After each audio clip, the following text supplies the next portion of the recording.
جی آپ علی بھائی، جی اب ٹھیک ہاں ہو گئے، ہاں میں جی ہاں جی جوائن کر۔ آگے جی اویس بھائی آپ چلیں۔ لائیو میں اپنا سوال کریں۔ اچھا میرا مائک آپ نے میوٹ کیا تھا؟ جی ہو گیا جی ٹھیک جی ہے آپ مائک چھوڑ دیں، میں کنٹرول کرتا ہوں، آپ سوال کریں۔ ٹھیک ہے۔ السلام علیکم ورحمۃ اللہ وبرکاتہ۔ ادیب بھائی کیسے ہیں؟ خیریت سے ہیں؟ جی جی اویس بھائی آپ کے محمود کے سپیلنگ دیکھ کے تو مجھے خوشی ہوئی ہے، اچھے لکھے ہوئے ہیں، ای سے نہیں لکھنے چاہیے اے سے، لیکن یہ جو اویس ہے نا یہ لفظ غلط ہے، یہ لفظ ہے اویس۔ او سے ہاں اویس یعنی الف واو یا سین، اویس یہ حضرت اویس کرنی کا نام ہے اویس، تو اس کو آپ او سے لکھا کریں۔ ہاں اب ٹھیک ہے سپیلنگ۔ محمود کی مجھے خوشی ہوئی ہے، محمود اکثر لوگ غلط لکھتے ہیں، احمد بھی غلط لکھتے ہیں، یہ لفظ احمد ہے لیکن وہ ای ڈی کے ساتھ لکھتے ہیں، ای ڈی کے ساتھ احمد ہو جائے گا، احمد۔ احمد۔ جس طرح محمد میں M A D M end پہ لکھتے ہیں نا، تو احمد میں بھی ایم اے ڈی ہے، اور محمود ہے، محمود لفظ نہیں ہے، محمود، میم زبر محمود۔ اور ہا۔ قرآن میں ہے نا عسا ان یبعثک ربک مقاما محمودا، ٹھیک ہو گیا؟ ہاں جی اب اپنا سوال کریں، آپ کی لائف سٹوری میں نے سن لی تھی۔ کہاں جی سے آپ؟ میں لاہور سے ہوں، لیکن میں پچھلے 8.5 سال سے ابو دھابی میں۔ اچھا جی جی اپنا سوال کریں۔ سوالوں کی تو ایک لمبی لسٹ ہے، لیکن کوئی لسٹ نہیں میرے میری بھائی، کوشش یہی ہے کہ نہیں آپ کو میری کتنا عرصہ ہوا ہے ہوتے ہوئے؟ مجھے پارشلی تقریباً آلموسٹ 2 سال ہو گیا نا کہ ریگولر میں نہیں سنتا تھا۔ یہ ایک فرسٹ اپرچونٹی ایسی ملی اس کہ کی آپ کے ساتھ ادھر ہی رک ملاقات جائیں، ادھر ہی رک جائیں۔ آپ کو 2 سال ہوئے مجھے سنتے ہوئے اور مجھے بولتے ہوئے، میرے بھائی 14 سال ہو چکے ہیں۔ میں نے جی ہر جی بالکل ٹاپک ایسا ہی ہے۔ یہ آپ کی جو لسٹ ہے نا، یہ آپ کی لسٹ جو ابھی آپ نے بنائی بھی نا، اس کی بھی میری ویڈیوز ریکارڈڈ ہیں، آپ رومن میں وہ ٹائپ کریں، ویڈیو کھل جائے گی۔ آپ اس کے لیے ٹیسٹ کے لیے جو 2 سوال آپ کو الاؤ ہیں، سب سے جو 2 کریٹیکل سوال ہیں وہ آپ کریں، انشاءاللہ اللہ کے فضل سے پہلے ہی ریکارڈ ہوں گے۔ بتائیں۔ جی جی میں اسی لیے کریٹیکل کی طرف ہی آ رہا تھا، کیونکہ بنائے تو زیادہ ہی تھے سوال میں نے، جی جی کریٹیکل کی بتائیں۔ کیونکہ ٹائم کی بھی کنسٹرینٹ رہتا ہے مجھے، اسی لیے میں نے پوچھنا تھا آپ سے۔ اچھا ایک تو میں زکوٰۃ کے حوالے سے بات کروں گا آپ سے، اس میں بھی 2 پہلو ہیں، ایک میری اپنی سیونگ پہ جو ہوگی، اور جو میری وائف کا گولڈ بنتا ہے، جو مسز کا۔ تو کیونکہ میری مسز بھی سن رہی ہیں دوسرے کمرے میں۔ اب جو شادی کے بعد کا سونے کی جو بھی ان کے گولڈ بچی کو ملتا ہے اپنے والدین کی طرف سے، جو بھی ان کے رشتہ داروں میں، مجھے اس کی کوئی مقدار کا پتہ نہیں تھا، نہ مجھے کبھی ابھی آج تک آئیڈیا کتنا ان کے پاس گولڈ ہے، کیا سلسلہ ہے۔ تو شروع میں بھی ان کی والدہ نے مجھے زکوٰۃ کی بات کی، تو میں پاکستان میں تھا، میں تو کہتا میں اس قابل ہی نہیں ہوں کہ میں زکوٰۃ دے سکوں، پتہ نہیں تھا وہ کتنا سونا ہے، 7 تولے سے زیادہ کیا ہے۔ اب باہر آنے کے بعد میری کیپیسٹی بھی ہوئی، لیکن مجھے یہ انفارمیشن تھی کہ وہ اس کو اگر سونے کو اپنے تصرف میں لے کے آئیں گے تو۔ جی اب میں سوال آپ کا سمجھ گیا ہوں، اپنا مائک ان کا میوٹ کر دیں۔ اویس بھائی زکوٰۃ جو ہے نا یہ اتنا کریٹیکل ٹاپک ہے کہ اس کے اوپر بہت کم لوگوں نے ان ڈیپتھ ڈسکشن کی ہے۔ میں نے 8 سے 9 سال قبل 2013 میں ایک ویڈیو ریکارڈ کروائی تھی، 9 سال پہلے۔ آپ کو تو 2 سال ہوئے نا، میں 9 سال پرانی بات کر رہا ہوں۔ اس کا عنوان ہے زکوٰۃ کے جدید اور قدیم 70 فقہی احکام و مسائل۔ 70۔ آپ دنیا میں زکوٰۃ کے ٹاپک پہ سینکڑوں کتابیں پڑھ لیں، وہ ایک پلڑے میں، اور میری وہ 2 گھنٹے کی ویڈیو ایک پلڑے میں۔ زکوٰۃ کے 70 فقہی احکام و مسائل آپ یوٹیوب پہ لکھیں رومن میں جا کے، مسئلہ نمبر ہے وہ 95B مسئلہ لکھ لیں، یا زکوٰۃ کے 70 مسائل 70 ڈیجٹ میں لکھنا ہے۔ تو یہ میں نے سارے ٹاپکس کور کیے ہوئے ہیں، ان میں سے ایک چھوٹا سا یہ ٹاپک بھی نہیں ہے، ٹاپک نہیں ہے جو آپ مجھ سے پوچھ رہے ہیں، یہ اس میں نے ریکارڈ کروائی ہوئی ہے، میں آپ کو بتا دیتا ہوں۔ دنیا میں جہاں کہیں بھی کسی کے پاس کوئی مال ایگزسٹ کرتا ہے نا، اس میں اللہ کا حق موجود ہے، اگر وہ تھریش ہولڈ پوائنٹ کو کراس کیے ہوئے۔ تھریش ہولڈ پوائنٹ جو ہے اسلام میں آج کی ڈیٹ میں 7.5 تولے سونا یا اس کی مالیت ہونا۔ 7.5 تولے سونا 85 grams of gold, 85 grams of gold کی مالیت ہونا، چاہے رقم کی شکل میں ہو، چاہے سونے کی شکل میں ہو، یا مال تجارت کی شکل میں ہو، جو مال آپ نے بیچنے کے لیے رکھا ہوتا ہے۔ جو آپ کی ضرورت کی چیزیں ہیں جس طرح گاڑی، مکان، کپڑے، ان کے اوپر زکوٰۃ نہیں ہوتی۔ ہاں اگر کوئی گاڑیوں کا بزنس کرتا ہے، یعنی وہ خرید کے بیچتا ہے، تو وہ جتنا اس نے بزنس کے اندر انویسٹمنٹ کی ہوئی ہے تو اس کے اوپر بھی زکوٰۃ لگے گی، اور وہ سال میں ہر لیونر ایئر میں چاند کے مہینے کے اعتبار سے، چاند کا جو سال ہے اس کا 40واں حصہ آپ نے اللہ کی راہ میں دینا ہے. اور اس کے لیے ویسے پریفریبل تو ہے جو سونا آپ نے جوڑا ہے اسی سونے کو توڑوا کے اس میں سے سونا دینا ہے, لیکن اس میں الاؤ ہے کہ آپ اس سونے کو اگر ریٹین کرنا چاہتے ہیں تو اسے اپنی اصلی حالت میں رکھیں, اور اس سونے کی جو زکوٰۃ بنتی ہے وہ آپ روپوں کی شکل میں الگ سے اپنی پاکٹ منی میں سے جو بھی آپ کی کمائی ہے اس میں سے دے دیں.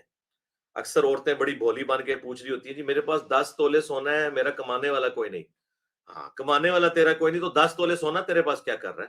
10 تولے سونے میں سے سونا بیچ اور اس کی زکوٰۃ دے. یعنی اسلام میں آپ 7.5 تولے سونے سے زیادہ جوڑ سکتے ہی نہیں. اگر جوڑیں گے تو آپ کو ایک فائنینشیل پینلٹی ہے اللہ کی طرف سے, آپ نے اللہ کی راہ میں 2.5% یعنی 40واں حصہ اس کا دینا ہے.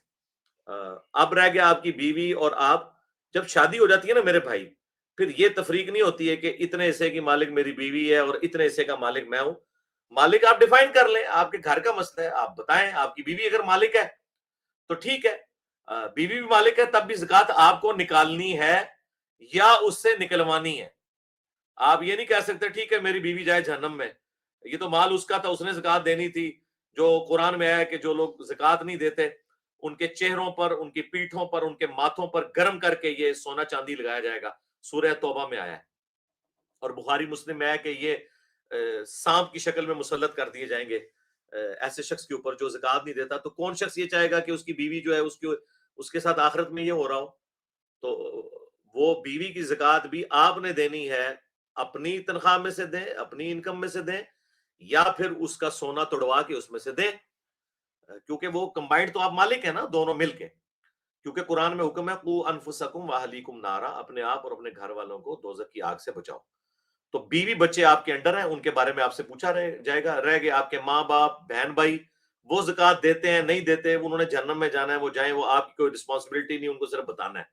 لیکن بیوی بچوں کی کسٹڈی میں جو مال ہے وہ آپ کی رعیت میں داخل ہے. الرجال قوامون علی النساء, مرد عورتوں پر حاکم ہے. اس سے زکوٰۃ نکلوانا یا وہ نہیں دیتی تو آپ دیں. جس طرح میں پچھلے 18 سال سے اپنے بیوی کے زیور کی زکوٰۃ تو میں دے رہا ہوں, میری بیوی تو نہیں کماتی, تو یا تو وہ اپنا سونا بیچ کے زکوٰۃ دے, یا یہ کہ میں اس کی زکوٰۃ نکالوں تو میں نکال رہا ہوں. تو وہ تو آپ نے نکالنی ہے. اس کی رائے کی کیلکولیشن وہ آپ نے خود کرنی ہے کہ وہ کتنا آپ کے پاس سونا ہے, کب سے تھا, پچھلی کتنی زکوٰۃ بنتی ہے. وہ تو میں نے ایک اچھے لڑکے اور لڑکی کی خوبیاں بتانی ہے, میں نے رشتہ تو آپ کو ڈھونڈ کے نہیں دینا. وہ اپنی کیلکولیشن آپ نے خود کرنی ہے. میں آپ کو نٹ شیل میں بتا رہا ہوں, آپ ویڈیو کو دیکھ لیجیے گا. باقی جی نیکسٹ. جی اگلا سوال کر لیں اویس بھائی. اچھا, یہی جو ہے وہ مطلب اس کا مجھے بتا دیجیے گا جو استعمال میں چیز آپ نے کہا اس پہ بھی رہے گی. فار ایگزامپل اگر وہ سونا جو 7.5 کروڑ سے زیادہ, آپ وہ ویڈیو دیکھ لیں میرے بھائی. آپ اچھا وہ 50 ویڈیو کروڑ نکالیں گے فائدہ کو نہیں نہ ہوگا. اس لیے میں نے آپ کو کہا کہ آپ نے ابھی تک میری ویڈیوز دیکھی نہیں ہے, ورنہ تو یقین کریں زکوٰۃ کے اوپر تو کوئی سوال ہی نہ کرتے. آپ پی ایچ ڈی تھیسز ہے وہ 2 گھنٹے کا آپ لیکچر دیکھ لیں. 95 بھی میں نے نوٹ کر لیا. 95 بی لکھ لیں یا زکوٰۃ کے 70 مسائل لکھیں تب بھی آ جائے گا. رومن میں ٹائپ کریں, نمبر آپ کو یاد ہو نہ ہو, یوٹیوب حافظہ اللہ خود بتائے گی, اس کی یادداشت بہت زیادہ ہے, میرے آپ سے بھی زیادہ ہے. نیکسٹ. ٹھیک ہے. اچھا, دوسرا میں یہ اس میں پوچھ لیتا ہوں, یہاں پر یو ای میں ہم جو جب نماز کے لیے جاتے ہیں مسجد میں, اور جو ہم آفس میں چھوٹی سی پریئنگ ایریا بنایا ہوتا ہے نا, تو یہاں پر موسٹلی جو ہے لوکل وہ صرف فرض پڑھتے ہیں اور وہ نکل جاتے ہیں. ٹھیک ہے, ہماری کوشش ہے کہ شروع کے 2 سنت اور جو ہے وہ ان کو کریں, اور ان بٹوین کیا ہے کہ کندھے پہ ہاتھ لگا کر کے وہ جوائن کر لیتے ہیں. ٹھیک ہے, تو وہ پھر ہماری سنت, پھر ہمیں وہ جماعت مکمل کرنی پڑتی ہے. تو وہ اس کا کیا رہے گا, کیا آیا مجھے دوبارہ اپنے فرض پڑھنے ہیں, یا پھر وہ میرے سنت وہ فرائض میں تبدیل ہوگی؟ یہ تھوڑا اس میں بتائیے. آپ فرض مکمل کیوں کرتے ہیں میرے بھائی؟ یہ آپ کو کس نے بتا دیا کہ آپ نے فرض مکمل کرنے ہیں؟ یہ تو ایسے نہیں نہیں, ہوتا. جس طرح میں نے 4 سنتیں ظہر کی سٹارٹ کی اور 2 مکمل کی ہیں, تو پیچھے سے ایک آ کے اس نے مجھے جوائن کر لیا, پھر مجھے وہ مطلب واضح بلند اس کو مکمل کرنا. تو وہ میں نے تو 4 سنتیں کی نیت کی ہوئی تھی, تو وہ کیا 4 سنت میرے فرائض میں تبدیل؟ جی وہاں دیکھیں نا, یہ آپ کے سوال سے مجھے یہ لگ رہا تھا کہ 2 کے بعد جب وہ جوائن کرتا ہے تو آپ 4 پھر سے پڑھتے ہیں اور 6 کر لیتے ہیں. مجھے تو یہ سمجھ آئی آپ کے سوال سے. ہاں نہیں ٹھیک ہے, میں سمجھ گیا ہوں. اب آپ سکون سے سنیں. اس کے اوپر بھی میرے بھائی میری ویڈیو ریکارڈ ہے, بے شمار میری ویڈیوز ریکارڈڈ ہے. میں آپ کو بتا دیتا ہوں. دیکھیں, جو نفل نماز پڑھ رہا ہے اس کے پیچھے فرض نفل والے کے پیچھے فرض نماز، یہ یوٹیوب پہ جا کے لکھیں تو میری ویڈیو کھل جائے گی. نفل نماز جو پڑھ رہا ہے جسے آپ سنت بھی کہتے ہیں، یہ سنت موقدہ غیر موقدہ یہ تو تفریق فقہا نے کی ہے نا. حدیث میں اور قرآن میں تو دو نمازیں ان کا ذکر ہے، فرض اور نفلی. نفل عربی میں کہتے ہیں اضافی نماز کو، نفلن اضافی نماز. لہذا یہ جو آپ کہہ رہے ہیں لوگ فرض پڑھ کے چلے جاتے ہیں، کوئی کسی کو آپ تیکھی نظروں سے نہ دیکھیں، وہ اللہ کا حکم پورا کر کے جا رہے ہیں. نفلن کا مطلب ہی ہے اضافی. جو پڑھتا ہے بہت اچھی بات ہے، ہم بھی پوری کوشش کرتے ہیں کہ اس کا اہتمام کریں، لیکن اس کے اوپر کوئی کرٹیسزم نہیں ہے. نہ صحابہ کرام اس کے حوالے سے کوئی سختی کرتے تھے، نہ نبی علیہ السلام نے کی ہے. آپ کے اوپر اوبلیگیٹری صرف 17 رکھتے ہیں، 2 فجر کی، 4 ظہر، 4 عصر، 3 مغرب، 4 عشاء. باقی یہ ضرور ہے کہ نبی علیہ السلام نے فجر کی 2 سنتیں اور عشاء کے وتر ان کو ذرا سختی سے یعنی اس پہ عمل کیا، لیکن اس کے اوپر اس طرح فرض کے طور پہ اسے تعلیم نہیں کیا. آپ کریں تو بہت اچھی بات ہے. تو وہ جو پیچھے آ کے آپ کا وہ کندھا تھپتھپا کے ساتھ شامل ہوتے ہیں نا، تو ظاہر آپ اس کے بعد بلند آواز سے تکبیر انتقال شروع کر دیتے ہیں. بہت اچھی بات ہے، آپ کریں، اپنی نماز مکمل کریں. آپ کی وہ نفلی نماز ہی ہوگی، یعنی سنتی، اس کے فرض ہو جائیں گے. وہ آپ کے فرض نہیں وہ بنیں گے، کیونکہ نفل والے کے پاس پیچھے فرض درست ہے. بخاری مسلم دونوں میں حدیث ہے، حضرت معاذ ابن جبل کہتے ہیں کہ میں نبی علیہ السلام کے پیچھے عشاء کی نماز پڑھتا تھا، اور پھر میں اپنے گاؤں میں جا کے اپنے گاؤں والوں کی امامت کرواتا تھا عشاء کی نماز میں، اور وہ میرے لیے نفل نماز ہو جاتی تھی. وہ والی حضور کے پیچھے وہ فرض پڑھ کے جاتے تھے، اور فرض نماز تو آپ نے ایک سے زیادہ دفعہ پڑھ نہیں سکتے، ایک دفعہ ہی پڑھنی ہوتی ہے.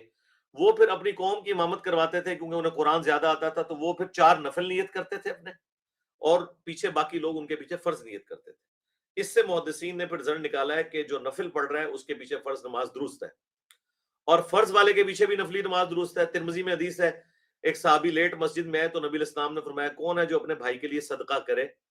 تو ایک صحابی کھڑے ہوئے، بعض روایتوں میں آتا ہے وہ سیدنا ابوبکر تھے رضی اللہ تعالیٰ عنہ. تو آپ نے فرمایا کہ تم اس کے ساتھ جماعت قائم کرو تاکہ اسے جماعت کا ثواب ملے. تو وہ جو لیٹ صحابی آئے تھے انہوں نے پھر اپنی فرض نماز پڑھی، اور دوسرے صحابی نے ان کے پیچھے نفل نیت کر لیے، حالانکہ وہ نماز پڑھ چکے ہوئے تھے. تو اس کو بھی ثواب مل گیا 27 گنا جماعت کا، اور اس نے اپنے بھائی کے لیے صدقہ کر لیا. تو یہ دونوں طریقے یعنی درست ہیں، نفل والے کے پیچھے فرض، فرض والے کے پیچھے نفل.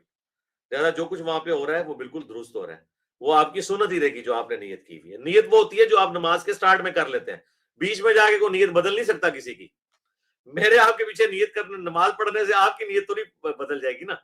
نماز تو جو آپ نے نیت کی ہے وہ وہی رہے گی. ٹھیک ہو گیا جی ویس بھائی؟ جزاک اللہ، جزاک اللہ. دعا میں یاد رکھیے گا جی. السلام علیکم.